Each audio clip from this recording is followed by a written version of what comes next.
If your sugar cookies are coming burnt on the edges and raw in the middle, it's probably because the dough is too soft. So if you refrigerate the dough, or you could try baking it at a lower temperature. I would say the trick with making a gingerbread house stand up great is the right royal icing.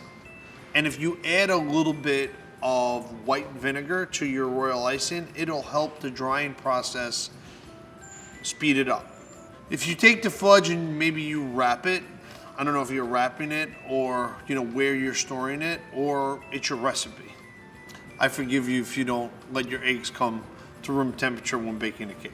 I think in a sponge cake, it's a little bit more because you're trying to incorporate heat and to get volume as you're whipping them.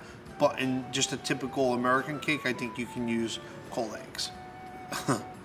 If your oven's definitely got to have hot spots in it, and if you're doing a cake, it's not like you can go in and turn it like you would a pizza. You ever see a pizza guy like move it with cake? If you go in when it's rising and you move it, it's going to deflate. So I would check your oven or try to be dead center of your oven, middle rack.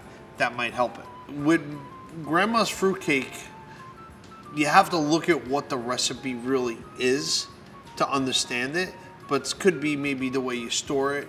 When I take my fruitcake out, we baste it in butter and roll it in a little sugar, and I think it's a recipe thing. I don't know, maybe you could add more fat to it, to keep it more moist, but I would really have to look at the recipe. Well, if your homemade buttercream comes out gritty, either you have too much sugar in it, or you're not sifting your sugar enough, or you're not mixing it. There's a percentage of fat to sugar that you need to have the optimal buttercream.